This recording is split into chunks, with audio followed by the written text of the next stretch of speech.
Thank you, Rangarajan. Okay. Works and sacrifice.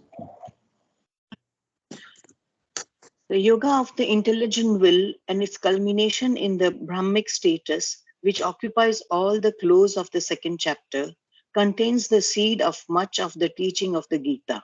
Its doctrine of desireless works, of equality, of the rejection of outward renunciation, of devotion to the divine, but as yet all this is slight and obscure. What is most strongly emphasized as yet is the withdrawal of the will from the ordinary motive of human activities, desire, from man's normal temperament of the sense seeking thought and will, with its passions and ignorance, and from its customary habit of troubled, many branching ideas and wishes, to the desireless calm unity and passionless serenity of the Brahmic force. So much Arjuna has understood. He is not unfamiliar with all this. It is the substance of the current teaching which points man to the path of knowledge and to the renunciation of life and works as his way of perfection. The intelligence withdrawing from sense and desire and human action and turning to the highest, to the one, to the actionless Purusha, to the immobile, to the featureless Brahman, that surely is the eternal seed of knowledge. There is no room here for works, since works belong to the ignorance.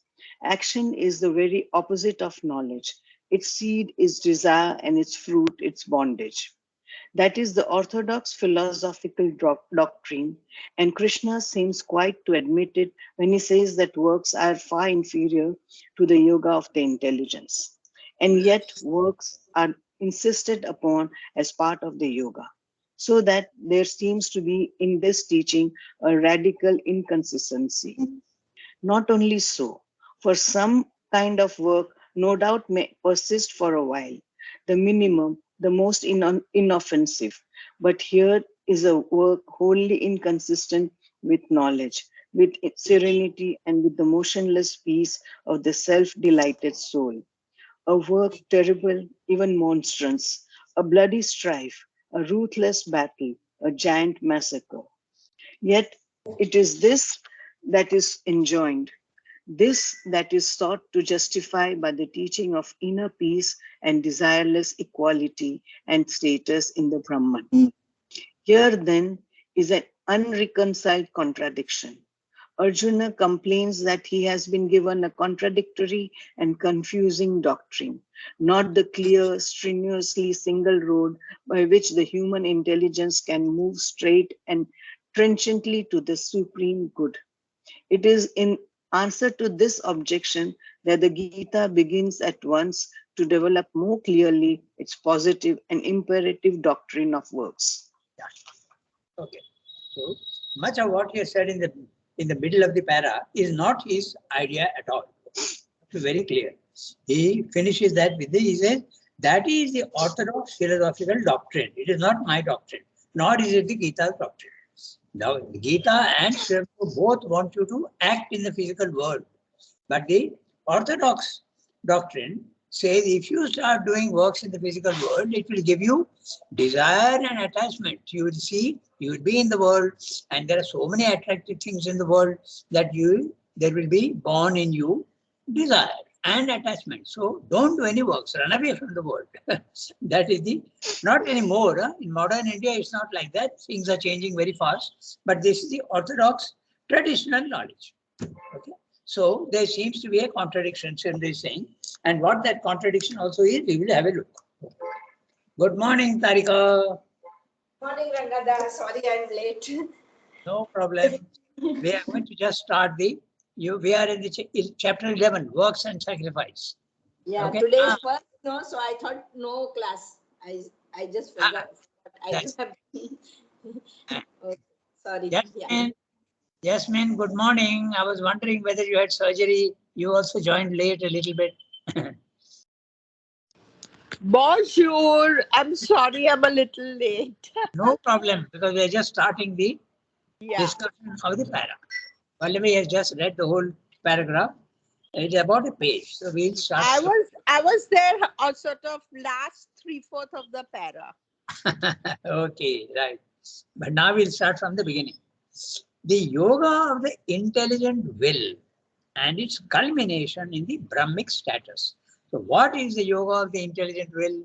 Use your mind, discriminate. Okay, it is the Jnana Yoga. Use the mind to understand what is the reality and what is not. Use discrimination, which viveka and vichara. That is the traditional part. Intelligent will. Okay. Intelligence is part of the mind and will is part of the vital. So you have to use both and find out the what is the reality and what is not. Normally, it is a neti method.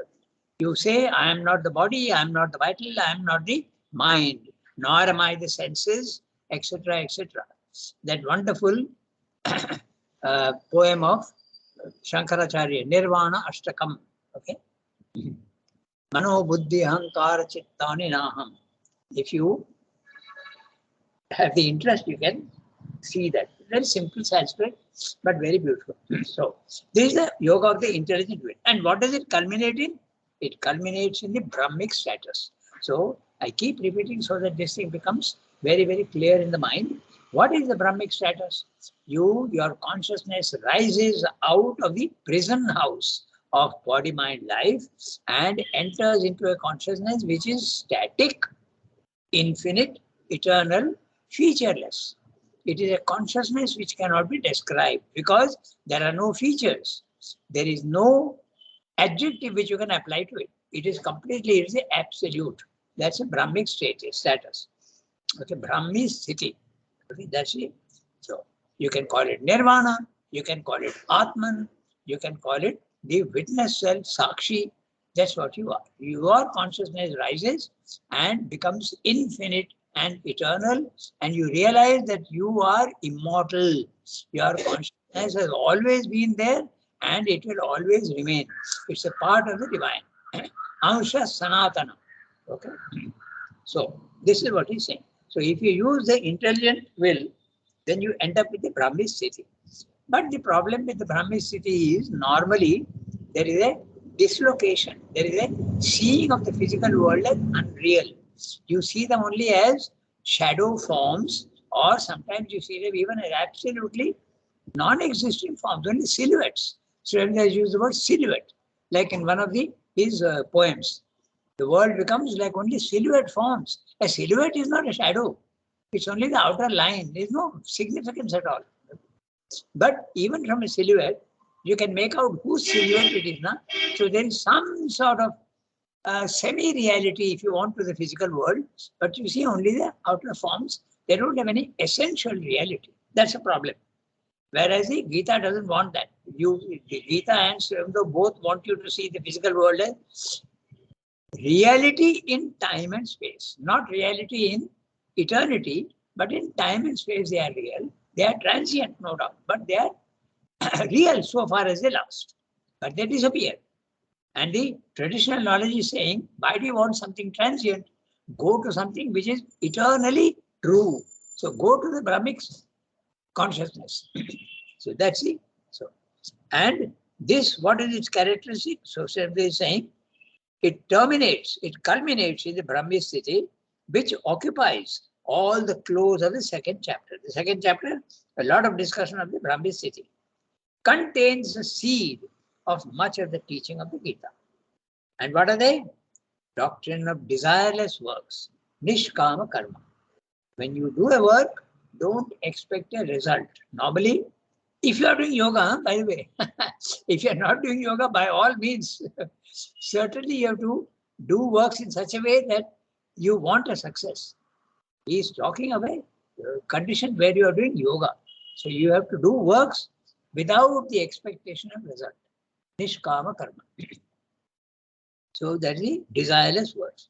Of equality, samatvam. Samatvam also, it has already said that samatvam is samata, is actually equal to yoga. Samatvam yoga uchyate. Okay.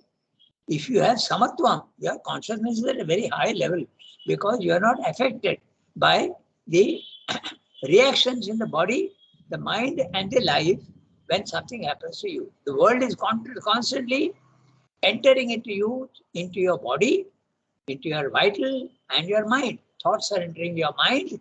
Emotions from others are entering into you. People may insult you. People may praise you. So that's affecting your vital and all sorts of other things. Somebody may even give you a blow. That's not the physical.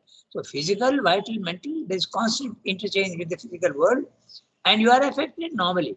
But if you are in the Brahmic sthiti, your consciousness has come out and it is standing above and not being affected at all.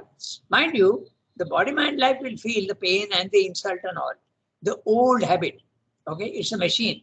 And the old habits will continue, but you are not. Your consciousness, now you have realized, my consciousness is the soul. I am pure Brahman. I am not the body mind life. So you are not affected at all. So that is the equal. Rangada, Yeah, tell me. Rangada, one question. Like Yeah, in yoga, you said we do work without any expectation. that's right. So In without any expectation of also perfection on your work? in the beginning, yes, it will lead to perfection because God will take care of it. Rangada, Yeah, tell me. Rangada, what I felt is that desireless works means I don't have desire anything for myself. But the work itself should be perfect, like said. Because Well, how can we do work for God or for the this thing without wanting it to be, I mean, nice? We may not expect any result for Yes. ourselves, but okay, the work should be good. Na? I mean, I feel that way. Because okay, when we are doing for somebody we love, for somebody for the divine, okay, naturally we will want the work to be as best as it could be. But I don't want anything result. I don't want anything for myself or in return for okay. my, that way. So I'll give you an example where what you're saying is not very correct. Okay. So here is Sri Aurobindo working for the nation. He is not working for himself. Okay. He is not working for himself. He is working for the nation. So is that perfection spiritual status? Sri Aurobindo says afterwards that no, because there is an ambition. When you want perfection, is there not an expectation? It may not be for yourself, but even wanting it for others or third person, one is fooling oneself. There is a trace of expectation. So that expectation should not be there at all. God will take care of perfection. Why should you? In fact, he says in the Uttarpada speech, Ramdo says that I thought I was doing work for the nation. I was not doing anything for myself. Read the Uttarpada speech. Okay. Then he says that I discovered that there was ambition lurking in the background. Okay. So in the beginning, if you are not doing yoga, certainly you have to expect a good result because otherwise you can't do work properly. But if you are doing yoga, that standard doesn't apply. You must do it absolutely without attachment and without any expectation. Leave the fruits. Rangada, but okay, I understood that point that for not result for anything, for my nation, for my family, for anything, Yeah. because all that is ego. But to do the work as best as I can, is Yes. that also wrong? No, that's right. Because you are doing that's I'll tell you, somebody asked mother, what does disinterested work mean? When you say without interest, without any motive. Okay, so in English you use the word disinterested. So they asked mother, if I do a work without interest, then how will I get it properly done? I will be careless. So mother said, no, that is not what it means. The words can be very misleading. When you say disinterested, it means that you are not having any motive or expectation or desire. See, even when Sri Aurobindo is working for the nation, is there not a desire for success? Of course there is. And he says that. So it has to be absolutely without any expectation. Who are we to So expect something? no, that is what I want to say. Now, Yeah, I put my way wrong. My words were wrong again. Play of words. What I mean to say is that we should do the best whatever work we are doing, we should do it in the best way possible. Rest, absolutely. what happens is not in our hands. Right. That is Absolutely. it. That's right. Oh. So words can be a little confusing. Okay. That's why. Can I Yeah, can I add something to it? absolutely. Go ahead. We can say like that. No, it's not me who is doing. It is you only who is doing. So success and failure, everything depends on us. I will do my work as a prop with honesty. Yeah. So, And surrender to her, whatever the result is. yeah, Shilpa, what you're saying is right. But the real condition you realize that you are not doing only when you go to the self. And the whole process of described is you are going to the self. But once you have gone to the self, there is no more ego and there is only engagement because you are in the perfect consciousness of the Brahmic sthiti. That's right. But in the beginning, if you try to say to yourself that I am not the doer and divine is doing everything through nature, that's perfectly okay. But it's only a mental concept. It's not a spiritual realization. But it will lead to realization. And also, unless we have realized, it may be a misleading thing also, no? That's right. That's right. The misleading is there. Even Srimji is saying that about Uttar Pradesh speech. So to make We him may go to understand. the tamasic stage. Na? If we once we say that no, we are not the doer, so that can bring us to the tamasic stage also. If we are not, That's like. right. Yeah. You know, Mother has said, Hmm. Thou art the worker and the work. I Hmm. am just an instrument. Hmm. So the work is also the divine's work, and it's the divine who is working through you. Now, one Absolutely. of the examples I can give is, Hmm. supposing I want to sweep and swap up my room. Okay. Now I am going to sweep that room, Hmm. not because I want anyone to appreciate and come and tell me, oh, the floor of your room is very clean. No, Yeah. I'm going to do it because it is the divine who is living in this room. So That's I right. have to do the sweeping for the divine. I have Yes. to do the swabbing for the divine. I Yes. have to do the dusting for the divine. Not Okay. that anybody will come and tell me, okay, your room is clean. No, it is the divine who resides in this room. So I have to keep it clean for the divine. Yes. I agree. But Yasmin, I'll point There out something. is a sense of I. That's what I was going to point out. You will get a satisfaction. I have done something nice for the divine. The ego No, is no, very, no, very, very no. It's not that I have done it. Thou art the worker and the work. I am only an instrument. I am only a puppet in your hands who has to perform to the best of my capacity and ability. okay. And the more you offer, remember and offer, the Okay. better your ability and capacity becomes. Yes. What I'm pointing out, Yasmin, is what you're So saying there is is fine, provided there is no egoism at all. But if you are not in the yogic consciousness or the Brahmic consciousness, a little bit of ego is always there. In fact, there is something called the instrumental ego. That's what I'm trying to point out to you, Yasmin. So when Okay. Very yeah, subtle actually. To understand the very subtle. ego, very Yes, subtle. very Often subtle. The because ego what is something. Yeah, because right now, Rangada, we are understanding everything mentally and trying to live it. exactly. Exactly. Unless we really live in the self or get the self consciousness, whatever that thing is, Yes. really the ego doesn't go. What I feel, like when you really look into yourself, then suddenly somewhere you find that yes, there was something somewhere subtle, which is Absolutely. That's right. And even when you are in the spiritual consciousness, okay, then that instrumental ego comes in. I have okay. divine chosen me for this work. Yeah, that's what ego yeah, is so because subtle that's that called really. spiritual ego, no? Yes, that's right. Then after the instrumental ego, there is even the spiritual ego. And now when you go to the highest level, when you are experiencing the infinite consciousness, there is a you na, who is experiencing. So the ego loses its grossness, but it becomes an individual. The ego is that which makes you feel separate from others. But if the sense of separation also goes away, there is somebody who is experiencing the infinity. So that is the ego which has been absolutely purified and becomes an individual. It's very interesting. What is the distinction between individuality and ego? Very subtle. Ego is very gross. In the physical world, we are all, ego is very, very rampant.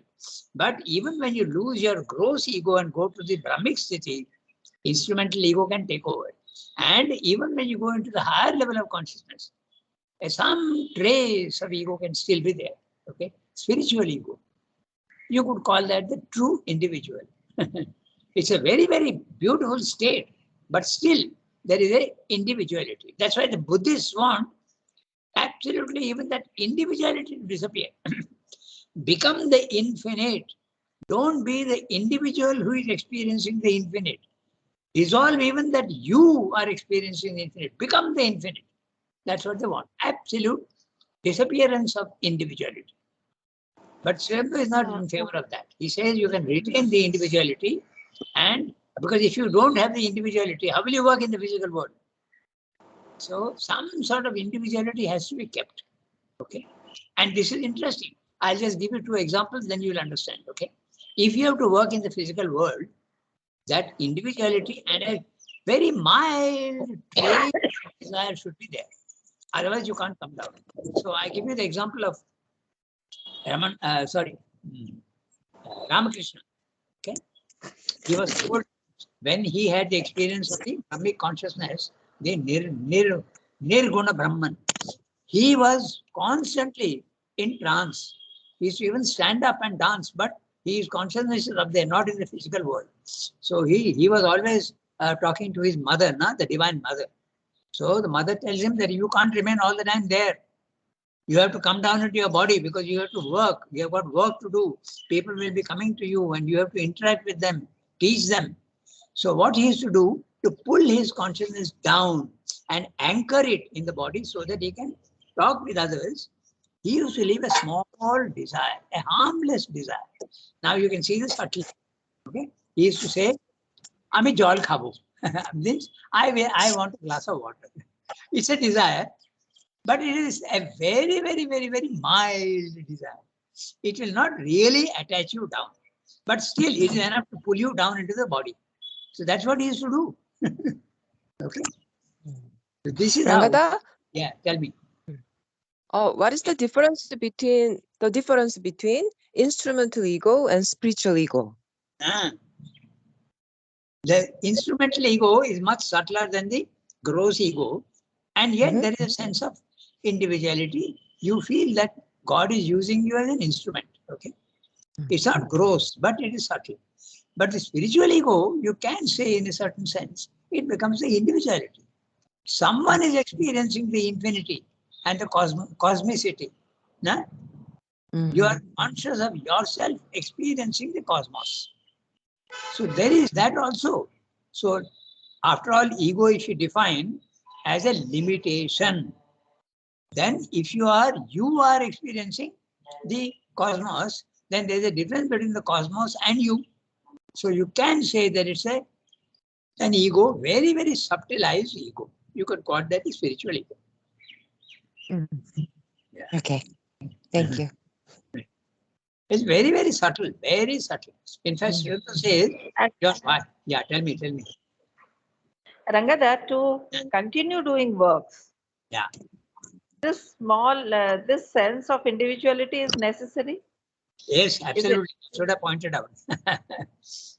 So Sri Aurobindo says it doesn't matter.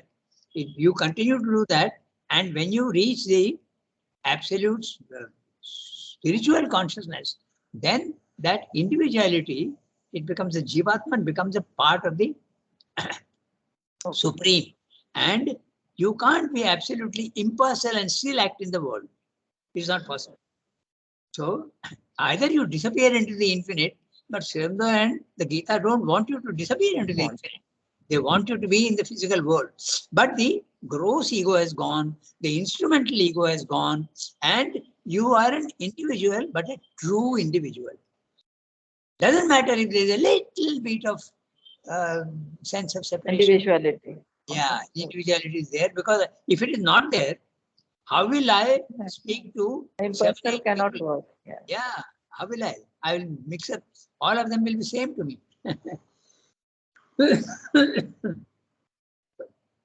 Yeah, these spiritual truths are very, very subtle. So we have to see what you say. See, we got stuck only at the desireless works and equality. What's the time? 8:15. We got time. We got 20 minutes. So I continue with the text. Okay. So the Brahmic Sthiti, Gita is saying, we have to have desireless works, nishkama karma, of equality, samatvam. Now, samatvam is also an interesting concept. It doesn't mean to say that I see everybody in the same way. Murderers and thieves and saints, they're all the same to me. No, you do see differences, but they don't affect you. Normally, when I see a thief, there is a sort of disapproval of what he's doing. And when you see a saint, there is approval. But even that will not be there. Judgment will be there, but you are not affected. Your behavior in the physical world will not be affected by any emotion or any prejudgment. That is the equality. It's not that you don't see the differences, you do, but you do exactly what is required. Okay? So, and then the Gita also rejection of outward renunciation. Nagada, one question about samatva, about samatvam. As you are saying that there is no, you can see, but when you are involved in the thing, like today something is happening in the world, you see it and it doesn't affect you. But when you are involved in that and it affects you, then how do you? No, then you are not in the samatvam. There should be nothing that will affect you. In fact, it is always, Tarika, it's always what affects you. Something happening outside in the road, okay, two people are quarreling, it won't affect you. Even the normal man does not get affected. Yeah. Let him quarrel. What difference does it make to me? Okay. But the question is when it is affecting you. Samatha is applied. The principle of samatha is applied when it affects you individually. Okay. So now we come to the rejection of outward renunciation. Gita is not saying that give up all works. They are saying outward rejection is not the essential thing. The inner rejection is the more important thing. Okay? That means to say that the outer rejection can be a moral condition. Okay. Suppose I'll take a very simple example of drinking and smoking. Okay. I give up smoking, thinking it's going to be bad for my health, and drinking is going to be bad for my vital. I give it up.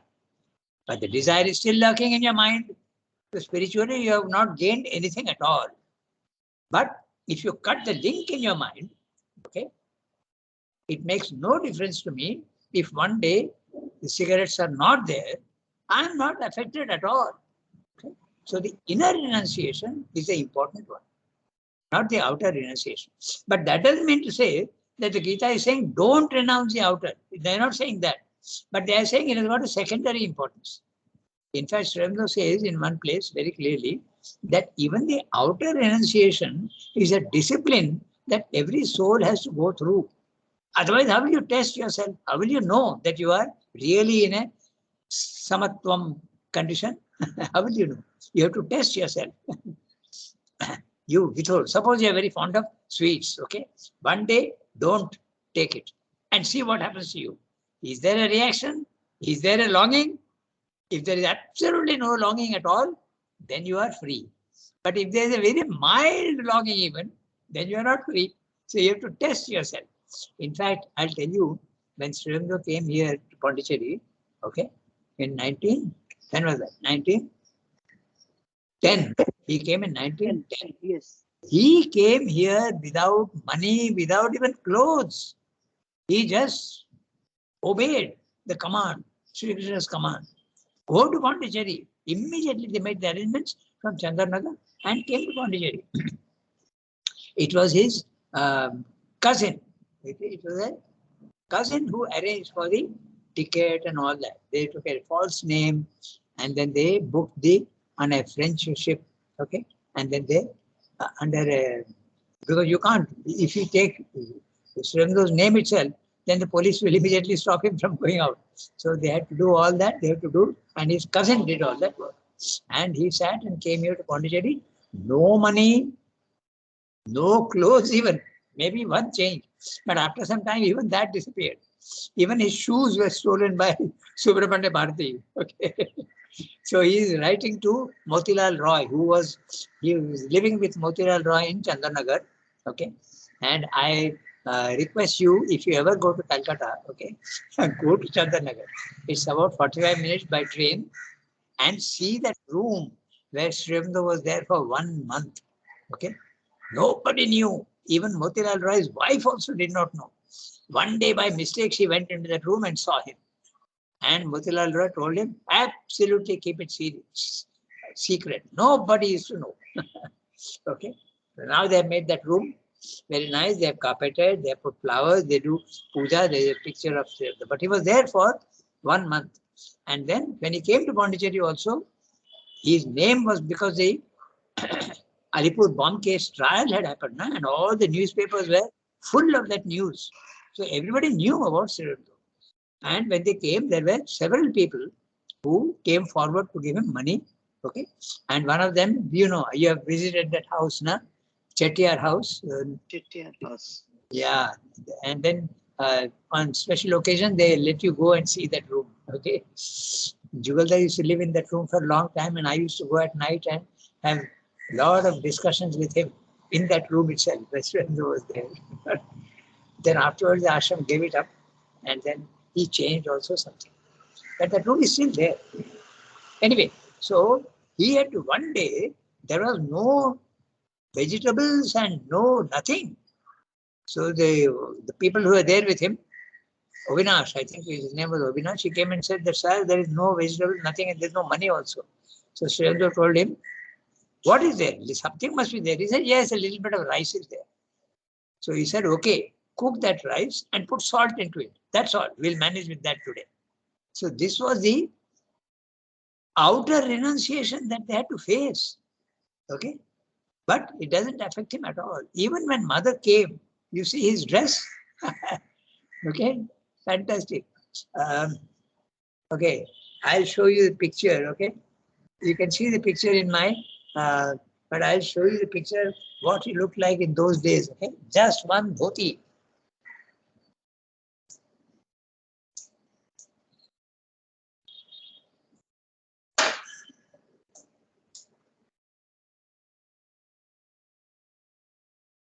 Look at this. Okay. This was his condition. See that? Just one dhoti and not even an upper garment. Just, I love this picture.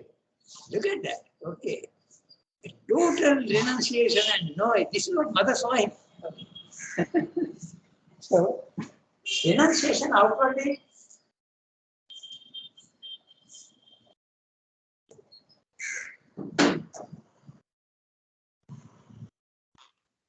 Outward renunciation is not forbidden. The Gita is not saying that don't do outer renunciation. But if you do only the outer and not the inner, then it is incomplete. The inner renunciation is the more important thing. And when you do the inner renunciation, you cut the link in the mind and the vital and even the body, because even the body is a lingering. Na? Those who are fond of some particular types of foods, they are lingering even in the body. So you have to cut the link for the desire there, inside yourself. Then, if you do that, whether you engage in the act or not, it makes no difference to you because you are absolutely unaffected. Again, that famous example of Srendra used to smoke cigars and Gandhi's son had come to him. Everybody knows that story. But this is illustrative of the inner renunciation. So he told Srendra, why are you attached to smoking? So Srendra said, why are you attached to non-smoking? Attachment is a problem, whether it is smoking or non-smoking. I also remind you about even if you are attached to poverty, okay, it's an ego. I want to show that everybody, I am so simple, okay. I have no desire. I don't want to travel by first class. I want to travel only by third class. So this is the ego attached to the even the poverty. When your attachment is a problem, not the outer act. The inner attachment has to be released. So that's what the rejection of outward renunciation it is discussed. It is discussed in the Gita of devotion to the divine, bhakti. Many people think that Jnana Yoga, for instance, doesn't have bhakti. Bhakti Yoga has got nothing to do with Jnana. But Gita wants everything. Okay? It wants Jnana Yoga, Bhakti Yoga, Karma Yoga. Even your actions must be dedicated to the divine. So, the three principles, desireless works, Nishkama Karma, equality, Samatvam, and rejection of outwards renunciation is the sannyasa or tyaga. This also is discussed. The two words, sannyasa and tyaga. Sannyasa, the giving up of the physical act itself. And the tyaga is the cutting the link inside your, psychologically you're cutting the link. That also is the Gita makes a distinction. And devotion to the Lord, bhakti, most important. Srivanda says that if you don't have bhakti, going to the supramental is not easy. It is bhakti that takes you there. But as yet, all this is slight and obscure. So the next chapters, all this is discussed in detail. What is most strongly emphasized as yet is the withdrawal of the will from the ordinary motive of human activities, desire, from man's normal temperament of the sense-seeking thought and will. Now, Srivanda uses words and we must know exactly what he's saying. Sense-seeking thought. Okay? So, the mind, thought is the mind. There are three parts of the mind. There is a mind which is only interpreting the senses. The sense mind, what you call the manas. But the sense-seeking thought is the vital mind. Is a mind that supports your desires. Okay? Then the third level of the mind is the pure mind or the reason, okay, which is the capacity of intellectual thinking with objectivity, with reason, and not being swayed by the vital likes and dislikes. That is the pure mind. So when Srivanda uses the word sense-seeking thought, he is talking of the vital mind and will, with its passions and ignorance. Okay, will is actually the will is part of the vital, but the real will is from the psychic being inside. Note interestingly that the psychic is behind the horizontally behind the vital. Okay, at the horizontal level through your heart center, with its passions and ignorance. Okay, and from its customary habit of troubled many branching ideas and wishes to be the desireless calm unity and passionless serenity of the Brahmic poise. So these are the teachings of the Gita in chapter 2. That's what he said. So much Arjuna has understood. He is not unfamiliar with all this. It is the substance of the current teaching which points man to the path of knowledge, okay, path of knowledge, Jnana Yoga, and to the renunciation of life and works as his way of perfection. So, as at that time, Jnana Yoga was giving up of the physical works, because if you don't give up physical works, you are in contact with sense objects and it will give you desire and attachment. So, don't have anything to do with that. The best solution, they would say, is to run away to the forest and the cave, because there's no contact there. It becomes easier. But that's not the solution, because you are escaping from the problem. The real solution is to face the problem and conquer it. So that's the way. The intelligence withdrawing from sense and desire and common action and turning to the highest, to the one, to the actionless Purusha. The word actionless Purusha, again very clearly the Brahmic city. Actionless. You are in a consciousness which is static. Okay. You must remember these descriptions so you can identify exactly what Srivanda is saying next time. When he is talking of the actionless Purusha, he is talking of the Brahmi city. Okay, the Nirvana consciousness. You can call it so many things. You can call it the Sakshi. You can call it the Brahman. Okay, to the immobile, to the featureless Brahman. Again, the same thing. It is totally featureless. That's why you can't describe it. Features, characteristics. No color, no shape, no form, no weight, no size, nothing. It is something absolutely the purest oneness. That surely is the eternal seed of knowledge. This is the experience. There is no room here for works. This is not what Swami is saying, nor is the Gita saying this. He is saying that this is the current teaching. Okay? So there is no room here for works. Don't get confused. Swami in the whole para is not discussing his ideas or the Gita's ideas. He is discussing the current teaching. You must be very careful how one reads Swami. Since works belong to the ignorance, this is the current teaching. Action is the very opposite of knowledge. Because if you do action, you will get attached and you will fall into ignorance. Desire will come up and attachment will come. Its seed is desire and its fruit is bondage.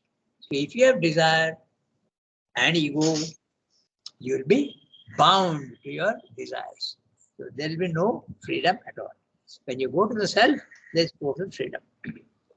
That is the orthodox philosophical doctrine. And Krishna seems quite to admit it when he says that works are far inferior to the yoga of the intelligence. So, Swami will explain afterwards this seeming contradiction. Not only so, and yet works are insisted upon as part of the yoga. So, Gita is saying, Karma Yoga is a lesser of yoga, but still you have to do it. Okay? And yet works are insisted upon as part of yoga. So that there seems to be in this teaching a radical inconsistency. On the one hand, you are saying if you do works in the physical world, you will get attached, and that's the yoga of the intelligent will, the Jnana Yoga. And again, Gita is saying, no, you have to do the work. Arjuna, you can't throw your Gandiva away and say, I won't do work in the physical world. That is ignorance. You have to do work in the physical world. So this contradiction has to be solved. And yet works are insisted upon as part of the yoga. So that there seems to be in this teaching a radical inconsistency. Note the word seems. Not only so, it's even worse. For some kind of work, no doubt, may persist for a while. The minimum, the most inoffensive. What's he talking about? What you call normally Swarila Yatra. I have to eat, I have to sleep, I have to move. Okay? And if nobody is there to help me, I have to go to the market to get my food, I have to cook my food. So this is the minimum but most inoffensive. Okay? This is what Swarila is saying. So minimum amount of work you have to do, you can't avoid. But here is a work wholly inconsistent with knowledge, with serenity, and with the motionless peace of the self-delighted soul. What's he talking about? The work that Arjuna has to do. And what is that work? He has to kill his own guru, his own grandfather, his own cousins, his own relatives. Okay? So that is something that he just can't do. Okay? So how can this sort of violent work be consistent with yoga? That's what Sri is asking. A work terrible, even monstrous, a bloody strife, a ruthless battle, a giant massacre. Yet it is this that is enjoined. The word enjoined, advised, encouraged. Okay? It is this that is enjoined. You are asked to do it.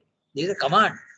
This that is sought to justify by the teaching of inner peace and desireless equality and the status in the Brahman. So if you are in the Brahman, nothing affects you, and then you have to wait for the command of the divine. And if the divine says fight, you will fight. And if the divine says don't fight, you won't. And that's exactly what happened to Sri Aurobindo. He is fighting for India's freedom. He is fighting.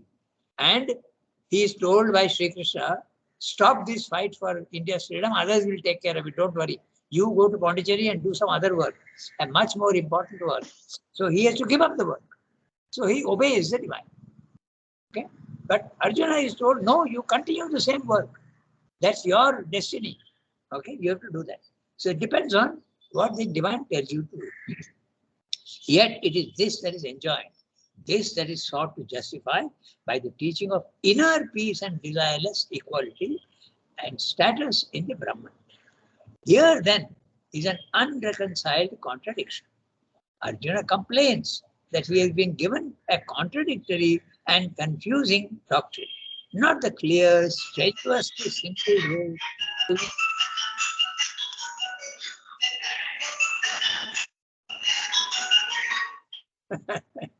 okay. So the Arjuna complains that he has been given a contradictory and confusing doctrine, not the clear, strenuously single road by which the human intelligence can move straight and trenchantly to the supreme good. I want a clarity, sir. He is saying. It is in answer to this objection that the Gita begins at once to develop more clearly its positive and imperative doctrine of works. So, Karma Yoga. That's why the chapter works and sacrifice. How to do works in the physical world? Do it as a sacrifice. Do it as an offering to the divine without any expectation and without any desire. Okay? Karmanyevadhikaraste ma phaleshu kadachana. So you have only the right to action, never to the fruits thereof. Okay? So that's what the Gita says. Don't expect the fruits of works. That the divine will take care of it. If you deserve it, he will give you. If you don't deserve it, it will go to others. But you don't have to worry about it. So 8:36. So we have to stop here today. We have done only one para of the essays of the Gita. But you can see how subtle. We had so many discussions and so many views came up. But then I hope there is clarity and it's very, very subtle, the teaching of the Gita. Okay? So, can I wish all of you a happy day? Buon Punyaragada. Merci. Everyone.